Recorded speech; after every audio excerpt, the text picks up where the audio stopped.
Bismillahirrahmanirrahim. Assalamu alaikum, my dear students. This is me, Bilal Ahmad, and you are watching my YouTube channel All Park Verses. Students, आज की video में इंशाल्लाह हम airman physics MCQs के part number 9 को discuss करेंगे। तो आप लोगों ने वीडियो के साथ एंड तक जुड़े रहना है और वीडियो को कहीं से भी स्किप नहीं करना। So without wasting any time, let's start the video.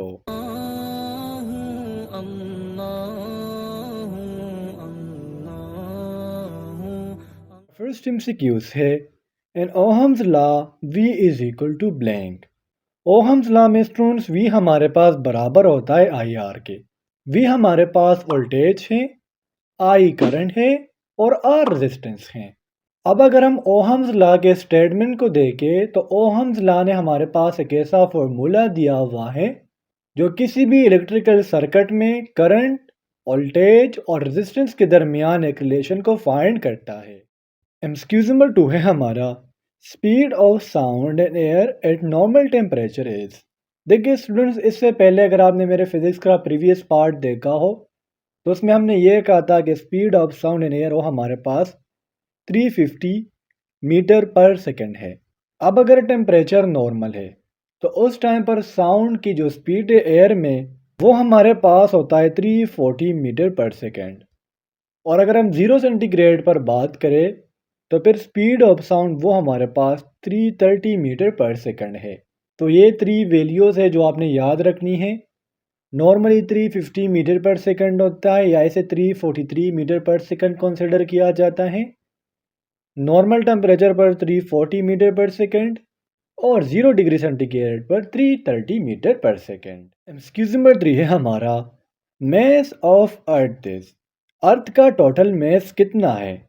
सो हमारा जो करेक्ट ऑप्शन है वो है option A, mean 6 multiply by 10⁻24 kg। इस तरह अगर हम सन की टोटल मैस की बात करें तो वो हमारे पास है 1.981 मल्टीप्लाई बाय 10⁻30 kg।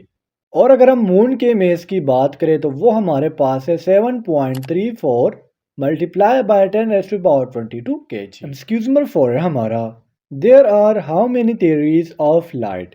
वैसे तो स्टूडेंट्स लाइट के नेचर को फाइंड करने के लिए मोर देन 10 थियरीज जो है वो एक्सप्लेन की गई हैं, लेकिन इसमें हमारे पास जो मोस्ट एक्सेप्टेड थियरीज है अबाउट लाइट वो हमारे पास है 3, जिसमें wave theory, corpuscular theory and electromagnetic theory सबसे ज़्यादा एक्सेप्टेड है। एक्सक्यूज नंबर 5 है हमारा electron is lighter than neutron and proton blank times.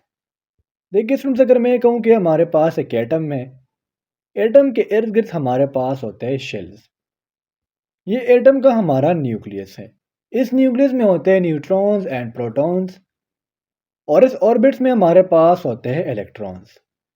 अब ये जो इलेक्ट्रॉन्स है ये इस न्यूट्रॉन और प्रोटॉन से हमारे पास 1836 टाइम्स जो है वो स्मॉल है, लाइटर है। अगर हम इलेक्ट्रॉन की डिस्कवरी की बात करें तो इसे जे थॉमसन ने जो है वो डिस्कवर किया है। प्रोटॉन की डिस्कवरी की बात करें तो इसे रदरफोर्ड ने डिस्कवर किया है।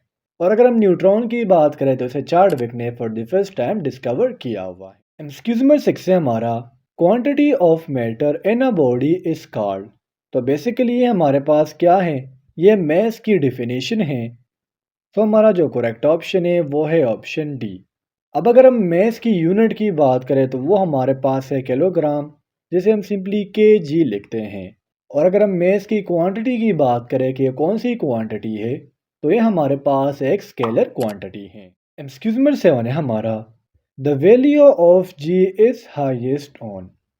अगर आपसे पूछा जाए कि जी की वैल्यू हमारे पास ज़मीन पर क्या है तो वो हमारे पास है 9.8 मीटर पर सेकंड स्क्वायर।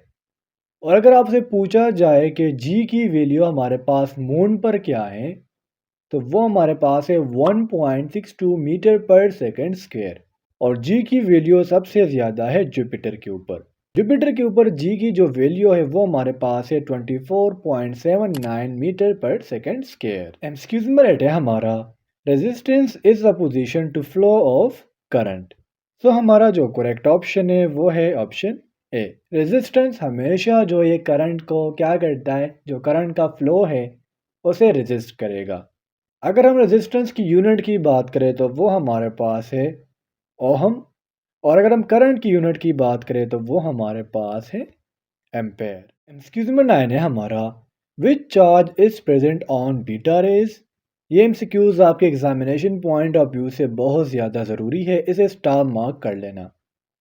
बीटा रेस पर आपने याद रखना है कि इस पर नेगेटिव चार्ज होता है, पॉजिटिव चार्ज अल्फा रेस पर, और जो हमारे पास गेमा रेस है वो न्यूट्रल होते हैं। So positive charge on alpha rays, no charge on gamma rays and negative charge on beta rays. Excuse number 10 है हमारा, there are how many base quantities. देखिए स्टूडेंट्स, एक हमारे पास होती है बेस क्वांटिटीज़ और एक हमारे पास होती है डिराइव्ड क्वांटिटीज़। डिराइव्ड क्वांटिटीज़ वो क्वांटिटीज़ होती है जो बेस क्वांटिटीज़ से क्या की जाए, डिराइव की जाए। बेस क्वांटिटीज़ हमारे पास है 7 और डिराइव्ड क्वांटिटीज़ हमारे पास है 22। 7 बेस क्वांटिटीज़ में mass, electric current, time, length, temperature, luminous intensity and amount depth substance शामिल हैं। एक्सक्यूज नंबर 11 है हमारा, the distribution of vectors into its two और more than two vector is called. Let's suppose मैंने कहा कि हमारे पास वेक्टर्स है, ठीक है। अब इस वेक्टर की डिस्ट्रीब्यूशन को टू या मोर वेक्टर्स में, इसे हम नाम देते हैं रिजोल्यूशन ऑफ वेक्टर्स का। एक्सक्यूज नंबर 12 है हमारा, mass is a blank quantity. तो मैं ऑलरेडी एमसीक्यूज नंबर 6 में भी आपको बता चुका हूं कि ये हमारे पास एक स्केलर क्वांटिटी है। अगर मैं आपको कहूँ कि 1 केजी वज़न उठाए, ठीक है, मैंने कहा कि 1 केजी वज़न उठाए, तो क्या कभी मैंने आपको ये कहा है कि 1 केजी वज़न को नॉर्थ में उठाए? हम दुकानदार को कहते हैं मुझे 1 केजी शुगर दो, तो क्या कभी आपने शॉप वाले को ये कहा है कि मुझे 1 केजी शुगर इस डायरेक्शन में दो? तो बिकॉज ऑफ दैट आपने यहाँ से ये याद रखना है कि मेस हमारे पास एक स्केलर क्वांटिटी है और इसका यूनिट हमारे पास है केजी। एक्सक्यूज मी मेथड 10 है हमारा, the region around a magnet from which the effect of a magnet can be determined is called. इसको हम प्रैक्टिकली समझने की कोशिश करते हैं। अगर मैं कहूँ कि हमारे पास एक मैग्नेट है, अब स्टूडेंट्स एक लोहा आपने इधर रखा और एक आपने इधर रखा, तो आप मुझे ये बताओ कि ये मैग्नेट इस वाले को ज़्यादा खींचेगा या इस वाले को? तो आपका आंसर डेफिनेटली होगा कि सर इस वाले को। क्यों? अब मैग्नेट इस लोहे को क्यों नहीं खींच रहा? क्योंकि इसमें मैग्नेट का फील्ड इतना नहीं है कि वो इसको खींचे। जब भी आप इस मैग्नेट के फील्ड में कोई चीज़ को रखोगे, किसी सुई की रखोगे, तो ये मैग्नेट उस सुई को, उस लोहे को अपनी तरफ खींचेगा और इसको नहीं खींचेगा क्योंकि मैग्नेट का जो फील्ड है, जो मैग्नेटिक फील्ड है, वो यहाँ पर नहीं है। तो बिकॉज ऑफ दैट हम कहेंगे हमारा जो करेक्ट आंसर है वो है option A, mean magnetic field. Excuse number 14 है हमारा, the unit of capacitance is equal to. Capacitance का हमारे पास में जो यूनिट है वो हमारे पास है फैराड। कॉलम्स की बात करें तो चार्ज हमारे पास चार्ज का यूनिट है, वोल्ट हमारे पास इलेक्ट्रिकल रेजिस्टेंस का, और एम्पेयर करंट का यूनिट है। एक्सक्यूज नंबर 15 है हमारा, if we pass electric current in wire then blank is produced in it. जब भी आपने किसी सर्किट में इलेक्ट्रिकल करंट को पास किया तो उसमें हमारे पास जो है इलेक्ट्रिक फील्ड जो बन जाता है।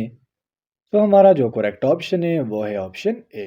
तो स्टूडेंट्स ये थे आज के हमारे पीएफ एयरमैन के फिजिक्स के एमसीक्यूज़। उम्मीद करता हूँ आपको आज के तमाम एमसीक्यूज़ क्लियर हुए होंगे, और अगर फिर भी आप लोगों को कोई भी कन्फ्यूजन हो, कोई भी डाउट हो, तो आप लोग मुझसे कमेंट सेक्शन में पूछ सकते हो। इंशाल्लाह अगले वीडियो में मिलते हैं, तब तक के लिए मुझे इजाज़त दीजिए। मुझे अपने दुआओं में याद रखिए। अल्लाह हाफिज़।